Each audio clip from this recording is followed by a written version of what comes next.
Hey movie fans, welcome back. The weekend box office numbers are in. What a fantastic week this week has been, exceeding my expectations every single day this week. We have the quarterly box office now approaching $2.3 billion with 2 days still left to go. This weekend came in at $163 million. Let's see how this stacks up. Talk real quickly about what changed on my outlook now for AMC's financials, and we'll end up with a quick look at the chart. Let's get right into it.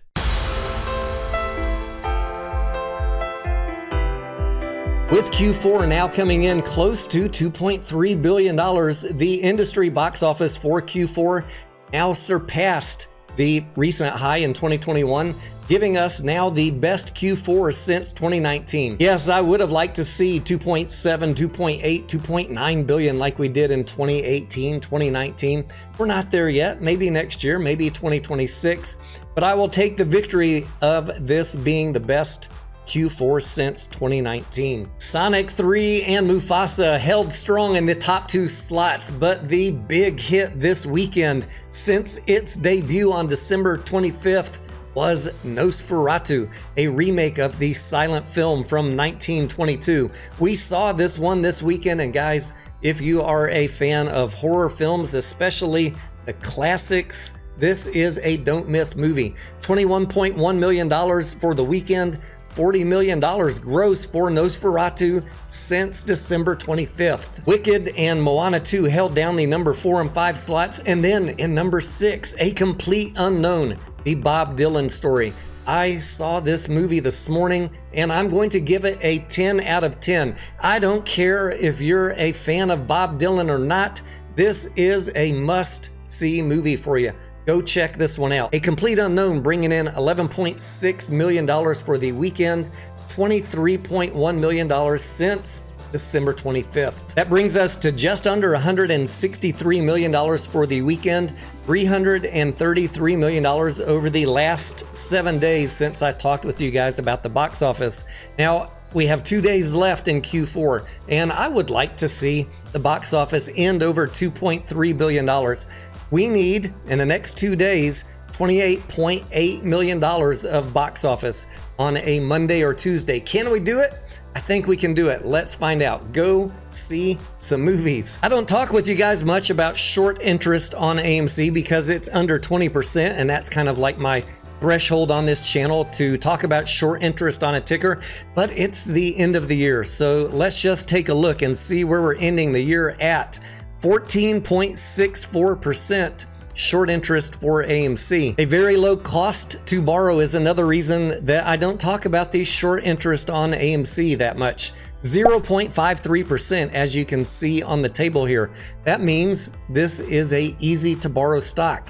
There are plenty of shares out there from the lenders if you are short and you wanted to go borrow them. You know it's hard to borrow when you start seeing that cost to borrow fee skyrocket. 0.53 is super cheap.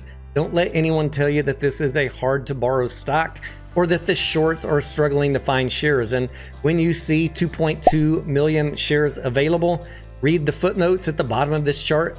This is one lender, Interactive Brokers. There are literally hundreds of sources that shorts can go to find shares. This is one of the biggest misconceptions I see on social media when people throw up this chart and say, oh, there's only 500,000 shares or there's 0 shares. You're looking at one source, guys. You got to read the footnotes and don't let people lie to you on social media. Maybe they're just misinformed. We'll go over this spreadsheet in more detail in just a couple days when Q4 is done. Let's say January 1st or 2nd when I get the final Q4 box office numbers. But the good news is that with Q4 now looking like 2.3 billion instead of 2.2 billion, which I was estimating last week, that should save the company about $50 million of cash burn.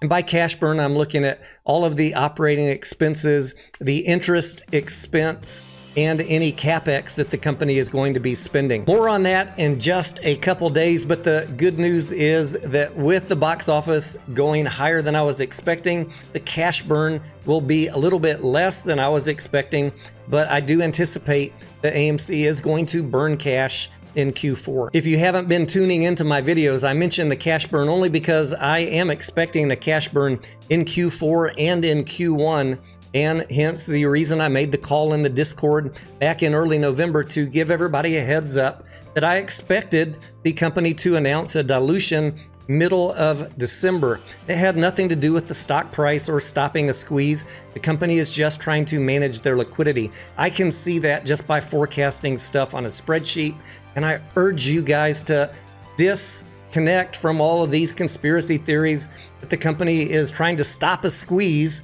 No, they are managing the cash on their balance sheet. They're doing the same forecasting I'm doing, only better, and they know they're going to burn cash in Q4 and Q1. Thus, they needed to raise some cash. Let's close this video out looking at the chart for AMC. Last week on Sunday when I talked to you guys, I said that one thing that I did not want to see was the ticker trending below the green demand zone here on the chart. And the last 3 trading days that we have here, we had a red close below that demand zone. So this is not something that I'm really happy to see. The $4 level now is a key level. And I don't know if this was just because it was low volume or if AMC or Goldman Sachs is adding to the selling pressure and pushing the price down. I would like to think that they don't want it to go below $4, but I think that it is wise to be cautious going into next week. If you're going to be doing some buying, I'm not. If you're going to be doing some buying, then wait and see what happens. Remember the last time that the company did a dilution in March, the price went all the way down to close to $2.38.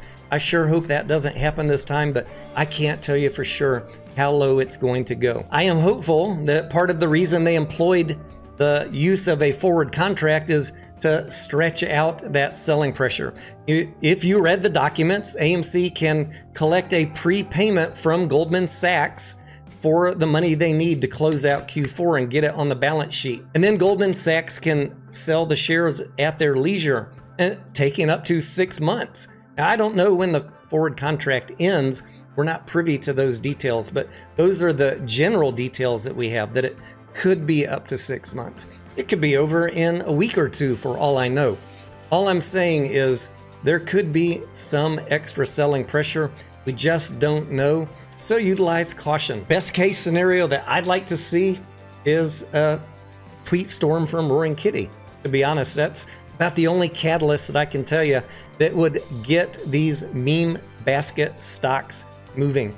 And I hope that happens for the GameStop folks, for the AMC folks, for the BlackBerry folks, for anybody that's counting on that. I know that's a crazy thing to say, and it has nothing to do with the fundamentals of any of these companies, but lately it's the only thing that has made AMC move.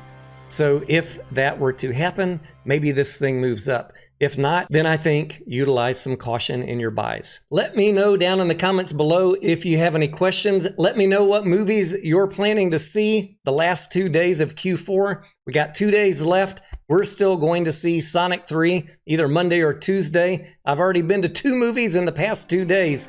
I'm doing my part. Thank you guys for watching. I'm Tony Denaro, and I will see ya on the next video.